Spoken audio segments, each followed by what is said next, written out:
नमस्कार। स्वागत है आपका आराधना चैनल पे। कहानी के पिछले भाग में हमने सुना कि डॉक्टर शुक्ला सुधा को वापस ले आता है और घर में खुशियों के दिन लौट आते हैं। शंकर बाबू सुधा को लेने वापस आ जाते हैं और सुधा उनके साथ चली जाती है। अब आगे, जब तक आसमान में बादल रहते हैं तब तक झील में बादलों की छां रहती है। बादलों के खुल जाने के बाद कोई भी झील उनकी छां को सुरक्षित नहीं रख पाती। जब तक सुधा थी, चंद्र की जिंदगी का फिर एक बार उल्लास और उसकी ताकत लौट आई थी।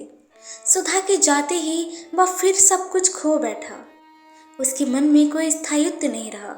लगता था जैसे वह जलागार है जो बहुत गहरा है, लेकिन जिसमें हर चांद, सूरज, सितारे और बादल की छाह पड़ती है और उनके चले जाने के बाद फिर वह उनका प्रतिबिंब धो डालता है और बदल कर फिर वैसा ही हो जाता है। कोई भी चीज पानी को रंग नहीं पाती, उसे छू नहीं पाती। हाँ, लहरों में उनकी छाया का रूप विकृत हो जाता है। चंद्र को चारों ओर की दुनिया सहज गुजरते हुए बादलों का निस्तार तमाशा सी लग रही थी। कॉलेज की चहल पहल, ढलती हुई बरसात का पानी, थीसिस और डिग्री, बर्टी का पागलपन और पम्मी की खत, ये सभी उसके सामने आते और सपनों की तरह गुजर जाते। कोई चीज उसके हृदय को छू न पाती। ऐसा लगता था कि चंद्र एक खोखला व्यक्ति है जिसमें सिर्फ एक सापेक्ष अंतःकरण मात्र है, कोई निरपेक्ष आत्मा नहीं, और हृदय भी जैसे समाप्त हो गया था। एक जलहीन हल्के बादल की तरह वह हवा के हर झोंके पर तैर रहा था, लेकिन टिकता कहीं भी नहीं था। उसकी भावनाएं, उसका मन, उसकी आत्मा, उसके प्राण, उसका सब कुछ सो गया था और वह जैसे नींद में चल फिर रहा था, नींद में सब कुछ कर रहा था। सुधा के जाने के 8-9 रोज बाद सुधा का खत आया। भाग्य मेरे, मैं इस बार तुम्हें जिस तरह छोड़ आई हूँ उससे मुझे पल भर भी चैन नहीं मिलता। अपने को तो बेच चुकी, अपने मन के मोती को कीचड़ में फेंक चुकी। तुम्हारी रोशनी को ही देखकर कुछ संतोष है। मेरे दीपक, तुम बुझना मत, तुम्हें मेरे स्नेह की लाज है। मेरी जिंदगी का नर्क फिर मेरे अंगों में भिदना शुरू हो गया है। तुम कहते हो कि जैसे हो निवाह करना चाहिए। तुम कहते हो कि अगर मैंने उससे निवाह नहीं किया तो ये तुम्हारे प्यार का अपमान होगा। ठीक है, मैं अपने लिए नहीं तुम्हारे लिए निवाह करूंगी, लेकिन मैं कैसे संभालूं अपने को? दिल और दिमाग बेबस हो रहे हैं। नफरत से मेरा खून उबला जा रहा है। कभी कभी जब तुम्हारी सूरत सामने होती है तो जैसे अपना सुख दुख भूल जाती हूँ, लेकिन अब तो जिंदगी का तूफान जाने कितना तेज होता जा रहा है कि लगता है तुम्हें भी मुझसे खींचकर अलग कर देगा। लेकिन तुम्हें अपने देवत्व की कसम, तुम मुझे अब अपने हृदय से दूर न करना। तुम नहीं जानते कि तुम्हारी याद के सहारे ही मैं नरक झेलने में समर्थ हूँ। तुम मुझे कहीं छिपा लो, मैं क्या करूँ? मेरा अंग अंग मुझ पर व्यंग कर रहा है। आंखों की नींद खत्म है। पाँव में इतना तीखा दर्द है कि कुछ कह नहीं सकते। उठते बैठते चक्कर आने लगा है। कभी कभी बदन कांपने लगता है। आज वह बरेली गए हैं तो लगता है मैं आदमी हूँ, तभी तुम्हें खत लिख रही हूँ। तुम दुखी मत होना। चाहती थी कि तुम्हें ना लिखूं, लेकिन बिना लिखे मन नहीं मानता। मेरे अपने, तुमने तो यही सोचकर यहाँ भेजा था कि इससे अच्छा लड़का नहीं मिलेगा, लेकिन कौन जानता था कि फूल में कीड़े भी होंगे। अच्छा, अब माँ जी नीचे बुला रही हैं, चलती हूँ। देखो, अपने किसी खत में इन सब बातों का जिक्र मत करना और इसे फाड़ कर फेंक देना। तुम्हारी अभागिन सुधी। चंद्र को खत मिला तो एक बार जैसे उसकी मूर्छा टूट गई। उसने खत लिया और विंती को बुलाया। विंती हाथ में साग और डलिया लिए आई और पास बैठ गई। चंद्र ने वह खत विंती को दे दिया। विंती ने पढ़ा और चंद्र को वापस दे दिया और चुपचाप तरकारी काटने लगी। वह उठा और चुपचाप अपने कमरे में चला गया। थोड़ी देर बाद विंती चाय लेकर आई और चाय रख कर बोली, आप दीदी को खत कब लिख रहे हैं? मैं नहीं लिखूंगा, चंद्र बोला। क्यों? क्या लिखूं विंती? कुछ समझ में नहीं आता, कुछ झल्ला कर चंद्र ने कहा। विंती चुपचाप बैठ गई। थोड़ी देर बाद चंद्र बड़े मुलायम स्वर में बोला, विंती, एक दिन तुमने कहा था कि मैं देवता हूँ, तुम्हें मुझ पर गर्व है, आज भी तुम्हें मुझ पर गर्व है? पहले से ज़्यादा, विनती बोली। अच्छा, ताज्जुब है? चंदर बोला। अगर तुम जानती कि आजकल कभी कभी मैं क्या सोचता हूँ तो तुम्हें ताज्जुब होता। तुम जानती हो, सुधा के इस खत से मुझे ज़रा सा भी दुख नहीं हुआ, सिर्फ झल्लाहट ही हुई है। मैं सोच रहा था कि क्यों सुधा इतना सॉन्ग भरती है दुख और अंतर्द्वंद का। किस लड़की को ये सब पसंद नहीं? किस लड़की के शरीर में प्यार का अंश नहीं होता? लाख प्रतिभाशाली लड़कियां हों, लेकिन अगर वे किसी को प्यार करेंगी तो उसे अपनी प्रतिभा नहीं देंगी, अपना शरीर ही देंगी। और यदि वह अस्वीकार कर लिया जाए तो शायद प्रतिहिंसा से तड़प भी उठेंगी। अब तो मुझे ऐसा लगने लगा है कि यही प्यार है, प्यार का मुख्य अंश है। बाकी सभी कुछ उसकी तैयारी है, उसके लिए एक समुचित वातावरण और विश्वास का निर्माण करना है। जाने क्यों मुझे इस सबसे बहुत नफरत होती जा रही है। अभी तक मैं इसे और प्यार को दो चीज़ें समझता था, प्यार पर विश्वास करता था और इससे नफरत। अब तो मुझे दोनों चीज़ें एक ही लगती हैं और जाने कैसी अरुचि सी हो गई है इस जिंदगी से। तुम्हारी क्या राय है विनती? मेरी? अरे हम बेपढ़े लिखे आदमी, हम क्या आपसे बात करेंगे। लेकिन एक बात है, ज़्यादा पढ़ना लिखना अच्छा नहीं होता। क्यों? चंदर ने पूछा। पढ़ने लिखने से ही आप और दीदी जाने क्या क्या सोचते हैं। हमने देहात में देखा है कि वहाँ लड़कियाँ समझती हैं कि उन्हें क्या करना है, इसलिए कभी इन सब बातों पर अपना मन नहीं बिगाड़ती। बल्कि मैंने तो देखा है सभी शादी के बाद मोटी होकर आती है और दीदी अब छोटी सी नहीं कि उनकी तबीयत खराब हो जाए। ये सब मन में घुटने का नतीजा है। जब ये होना ही है तो क्यों दीदी दुखी होती हैं? उन्हें तो और मोटा होना चाहिए, विनती बोली। इस समस्या का इतना सरल समाधान सुनकर चंदर को हंसी आ गई। अब तुम ससुराल जा रही हो मोटी होकर आना? धत, अब तो मजाक करने लगे। लेकिन विनती, तुम इस मामले में बड़ी विद्वान मालूम देती हो। अभी तक ये विद्वता कहाँ छिपा रखी थी? नहीं, अब मजाक न बनाइए। तो मैं सच बताऊं कि देहाती लड़कियां शहर की लड़कियों से ज़्यादा होशियार होती हैं इन सब मामलों में। सच? चंदर ने पूछा। चंदर गांव की जिंदगी को बेहद निरीह समझता था। हाँ और क्या, वहाँ इतना दुराव, इतना गोपन नहीं है। सभी कुछ उनके जीवन का उन्मुक्त है और ब्याह के पहले ही वहाँ लड़कियाँ सब कुछ। अरे नहीं, चंदर ने बेहद ताज्जुब से कहा। लो, यकीन नहीं होता आपको? मुझे कैसे मालूम हुआ इतना? मैं आपसे कुछ नहीं छिपाती। वहाँ तो सब लोग इसे इतना स्वाभाविक समझते हैं जितना खाना पीना, हंसना बोलना। बस लड़कियां इस बात में सचेत रहती हैं कि किसी मुसीबत में ना फंसे। चंदर चुपचाप बैठा चाय पीता रहा। आज तक वह जिंदगी को कितना पवित्र मानता रहा था, लेकिन जिंदगी तो कुछ और ही है। जिंदगी अब भी वह है जो सृष्टि के आरंभ में थी और दुनिया कितनी चालाक है, कितनी भुलावा देती है। अंदर से मन में जहर छिपाकर भी होठों पर कैसी अमृत में मुस्कान झलकाती रहती है। ये विनती जो इतनी शांत, संयत और भोली लगती थी, इसमें भी सभी गुण भरे हैं। चंदर ने जिंदगी को परखने में कितना बड़ा धोखा खाया। जिंदगी ये है मांसलता और प्यास और इसके साथ साथ अपने को छिपाने की कला। वह बैठा बैठा सोचता रहा। सहसा उसने पूछा, विनती, तुम भी देहात में रही हो और सुधा भी, तुम लोगों की जिंदगी में वह सब कुछ कभी आया? विनती क्षण भर चुप रही, फिर बोली, क्यों, क्या नफरत करोगे सुनकर? नहीं विनती, जितनी नफरत और अरुचि दिल में आ गई है उससे ज़्यादा आ सकती है भला? बताना चाहो तो बता दो। अब मैं जिंदगी को समझना चाहता हूँ वास्तविकता के स्तर पर। चंदर ने गंभीरता से पूछा। मैंने आपसे कुछ नहीं छिपाया, ना आप छिपाऊंगी। पता नहीं क्यों दीदी से भी ज़्यादा आप पर विश्वास जमता जा रहा है। सुधा दीदी की जिंदगी में तो ये सब नहीं आ पाया। वे बड़ी विचित्र सी थी, सबसे अलग रहती थी और पढ़ती थी और कमल के पोखरे में फूल तोड़ती थी। बस मेरी जिंदगी में। चंदर ने चाय का प्याला खिसका दिया। जाने किस भाव से उसने बिनती के चेहरे की ओर देखा। वह शांत थी, निर्विकार थी और बिना किसी हिचक के कहती जा रही थी। चंदर चुप था। विनती ने अपने पाँव से चंदर के पैरों की उंगलियां दबाते हुए पूछा, क्या सोच रहे हैं आप? सुन रहे हैं? जाने दो, मैं नहीं सुनूंगा। लेकिन तुम मुझ पर इतना विश्वास क्यों करती हो? चंदर ने पूछा। जाने क्यों यहाँ आकर मैंने दीदी के साथ आपका व्यवहार देखा। फिर पम्मी वाली घटना हुई। मेरे तन मन में एक विचित्र सी श्रद्धा आपके लिए छा गई। जाने कैसी अरुचि मेरे मन में दुनिया के लिए थी, आपको देखकर फिर मैं स्वस्थ हो गई।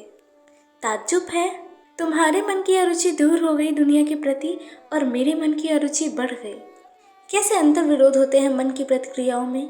एक बात पूछो विनती, तुम मेरे इतने समीप रही हो, सैकड़ों बार ऐसा हुआ होगा जो मेरे विषय में तुम्हारे मन में शंका पैदा कर देता। तुम सैकड़ों बार मेरे सिर को अपने वक्ष पर रखकर मुझे सांत्वना दे चुकी हो। तुम मुझे बहुत प्यारी हो, लेकिन तुम जानती हो मैं तुम्हें प्यार नहीं करता। फिर ये सब क्या है, क्यों है? विनती चुप रही। पता नहीं क्यों है, मुझे इसमें कभी कोई पाप नहीं दिखा, और कभी दिखा भी तो मन ने कहा कि आप इतने पवित्र हैं, आपका चरित्र इतना ऊंचा है कि मेरा पाप भी आपको छूकर पवित्र हो जाएगा। लेकिन विनती, बस। विनती ने चंद्र को टोक कर कहा, इससे अधिक आप कुछ मत पूछिए, मैं हाथ जोड़ती हूँ।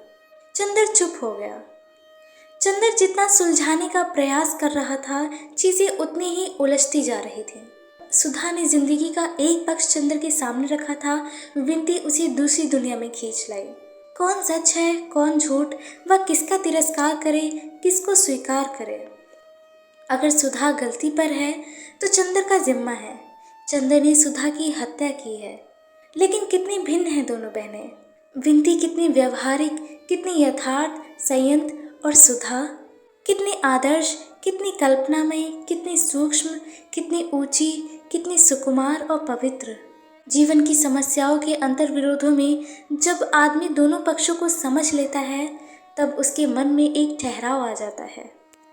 वह भावना से ऊपर उठकर स्वच्छ बौद्धिक धरातल पर जिंदगी को समझने की कोशिश करने लगा। चंद्र अब भावना से हटकर जिंदगी को समझने की कोशिश करने लगा था। वह अब भावना से डरता था। भावना के तूफान में इतनी ठोकरें खाकर अब उसने बुद्धि की शरण ली थी और एक पलायनवादी की तरह भावना से भागकर बुद्धि की एकांगिता में छिप गया था। कभी भावुकता से नफरत करता था, अब वह भावना से ही नफरत करने लगा था।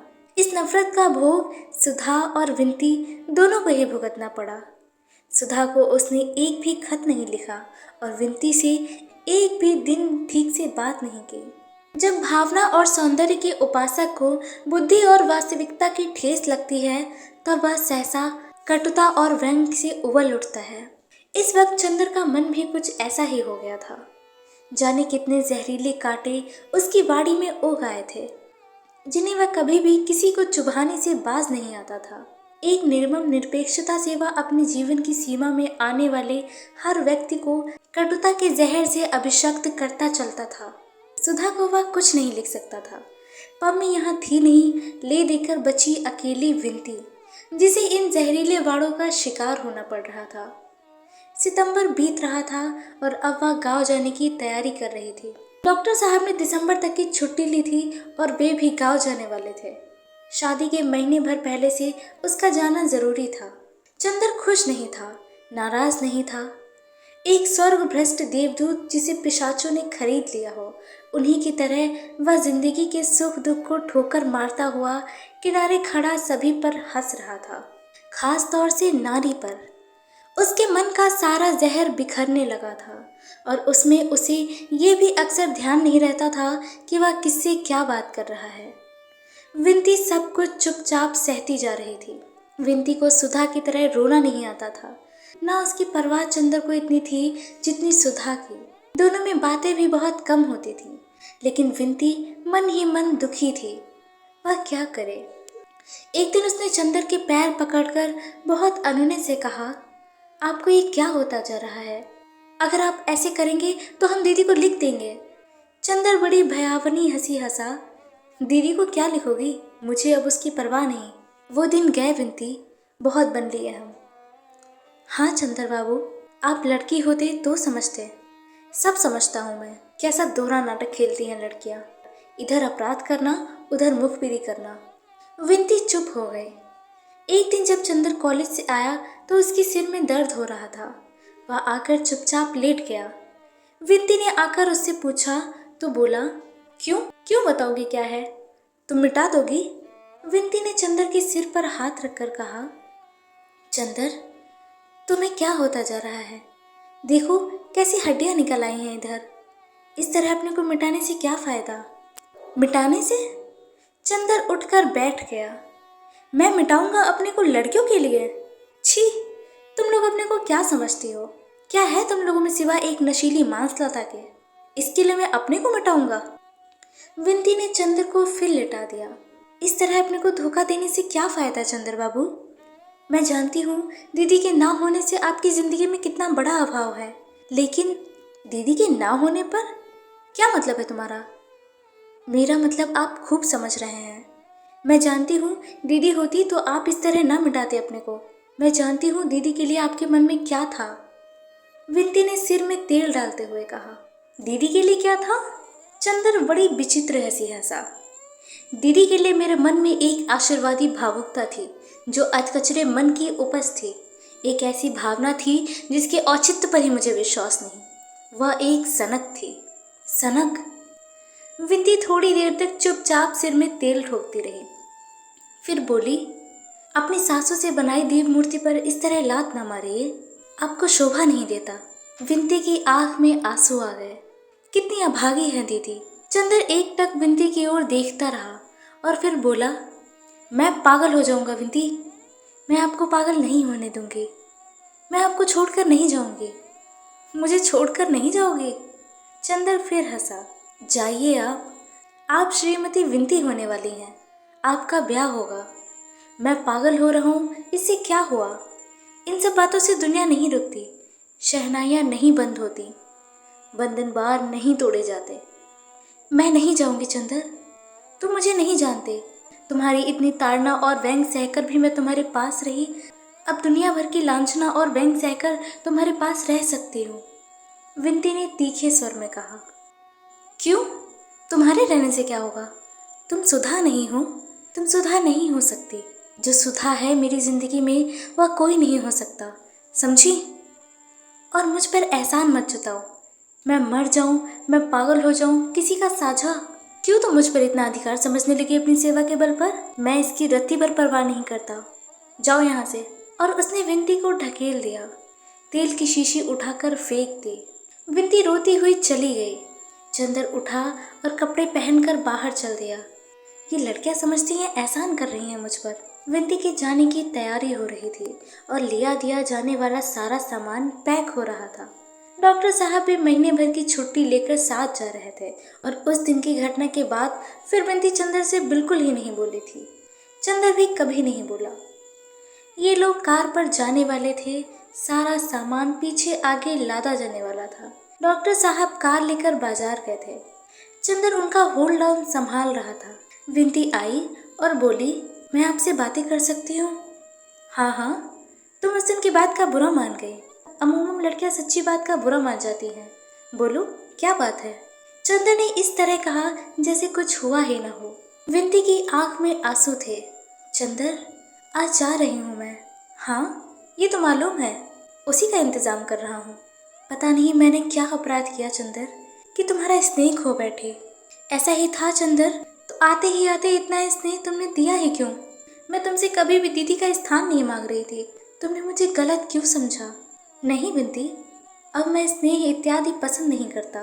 पूर्ण परिपक्व मनुष्य हूँ और ये सब भावनाएं अब अच्छी नहीं लगती मुझे। स्नेह वगैरह की दुनिया अब मुझे बड़ी उथली लगती है। तभी चंदर, इतने दिन मैंने रोते रोते बिताए हैं। तुमने एक बार पूछा भी नहीं, जिंदगी में सिवा दीदी और तुम्हारे कौन था? तुमने मेरे आंसुओं की परवाह नहीं की। तुम्हें कसूर नहीं देती। कसूर मेरा ही होगा चंदर। नहीं, कसूर की बात नहीं है विनती। औरतों के रोने की कहाँ तक परवाह की जाए? वे कुत्ते बिल्ली तक के लिए उतने ही दुख से रोती हैं। खैर चंदर, ईश्वर करे तुम जीवन भर इतने ही मजबूत रहो। मैंने अगर कभी तुम्हारे लिए कुछ किया, वैसे किया भी क्या, लेकिन अगर कुछ भी किया तो सिर्फ इसलिए कि मेरे मन की जाने कितनी ममता तुमने जीत ली। या मैं हमेशा इस बात के लिए पागल रहती थी कि तुम्हें जरा सी ठेस न पहुंचे। मैं क्या कर डालूं तुम्हारे लिए? तुमने तुम्हारे व्यक्तित्व ने मुझे जादू में बांध लिया था। तुम मुझसे कुछ भी करने को कहते तो मैं हिचक नहीं सकती थी। लेकिन खैर, तुम्हें मेरी ज़रूरत नहीं थी। तुम पर भार होती थी मैंने अपने को खींच लिया। अब कभी तुम्हारे जीवन में आने का साहस नहीं करूँगी। ये भी कैसे कहूँ कि कभी तुम्हें मेरी ज़रूरत पड़ेगी। मैं जानती हूँ कि तुम्हारे तूफानी व्यक्तित्व के सामने मैं बहुत तुच्छ हूँ, तिनके से भी तुच्छ, लेकिन आज जा रही हूँ। अब कभी यहाँ आने का साहस नहीं करूँगी। लेकिन क्या चलते वक्त आशीर्वाद भी ना दोगे? कुछ आगे का रास्ता नहीं बताओगे? विंती ने झुककर चंद्र के पैर पकड़ लिए और सिसक सिसक कर रोने लगी। चंद्र ने विंती को उठाया और पास की कुर्सी पर बिठा दिया और सिर पर हाथ रखकर बोला, आशीर्वाद देवताओं से मांगा जाता है। मैं अब प्रेत हो चुका हूँ विंती। चंद्र अब एकांत चाहता था और वह चंद्र को मिल गया था। पूरा घर खाली, एक महाराजिन, माली और नौकर, और सारे घर में सिर्फ सन्नाटा और उस सन्नाटे का प्रेत चंद्र। चंद्र चाहे जितना टूट जाए, चाहे जितना बिखर जाए, लेकिन चंद्र हारने वाला नहीं था। वह हार भी जाए लेकिन हार स्वीकार करना उसे नहीं आता था। उसके मन में अब सन्नाटा था। अपने मन के पूजा गृह में स्थापित सुधा की पावन प्रांजल देव मूर्ति को उसने कठोरता से उठाकर बाहर फेंक दिया था। मंदिर की मूर्ति में पवित्रता विंती को अपमानित कर दिया था और मंदिर के पूजा उपकरणों को, अपने जीवन के आदर्शों और मानदंडों को उसने चूर चूर कर डाला था और बुद्धिशिकन विजेता की तरह क्रूरता से हंसते हुए मंदिर के भग्नावशेषों पर कदम रखकर चल रहा था। उसका मन टूटा हुआ खंडहर था जिसके उजाड़ बेछत कमरों में चमगादड़ बसेरा करते थे और जिसके ध्वंसावशेषों पर गिरगिट पहरा देते थे। काश कि कोई उन खंडहरों की ईंटें उलट कर देखता तो हर पत्थर के नीचे पूजा मंत्र सिसकते हुए मिलते। हर धूल की परत में घंटियों की बेहोश ध्वनियाँ मिलती। हर कदम पर मुरझाए हुए पूजा के फूल मिलते और हर शाम सवेरे भग्न देव मूर्ति का करुण रुदन दीवारों पर सिर पटकता हुआ मिलता। लेकिन चंद्र ऐसा वैसा दुश्मन नहीं था। उसने मंदिर को चूर चूर कर उस पर अपने गर्व का पहरा लगा दिया था कि कभी कोई उस पर खंडहर के अवशेष कुरेद कर पुराने विश्वास, पुरानी अनुभूतियाँ, पुरानी पूजाएं फिर से न जगा दे। पुच्छिकन तो मंदिर तोड़ने के बाद सारा शहर जला देता है ताकि शहर वाले फिर उस मंदिर को ना बना पाए। ऐसा था चंद्र। अपने मन को सुनसान कर लेने के बाद उसने अपनी जिंदगी, अपना रहन सहन, अपना मकान और अपना वातावरण भी सुनसान कर लिया था। अगहन आ गया था, लेकिन उसके चारों ओर जेठ की दोपहर से भी ज्यादा भयानक सन्नाटा था। विंती जब से गई उसने कोई खत नहीं भेजा था। सुधा के भी पत्र बंद हो चुके थे। पम्मी के 2 खत आए। पम्मी आजकल दिल्ली घूम रही है, लेकिन चंद्र ने पम्मी को भी कोई जवाब नहीं दिया। अकेला अकेला, बिल्कुल अकेला। सहारा मरुस्थल की नीरस भयावनी शांति, और वह भी जब तक कि कांपता हुआ लाल सूरज बालू के क्षितिज पर अपनी आखिरी सांसें तोड़ रहा हो और बालू के टीलों की अधमरी छाया लहरदार बालू पर धीरे धीरे रेंग रही हो। मिलते हैं आपसे कहानी के अगले भाग में। आगे सुनने के लिए बने रहिए हमारे चैनल आराधना के साथ और कमेंट करिए हमें उन किताबों के नाम जो आप सुनना चाहते हैं। धन्यवाद।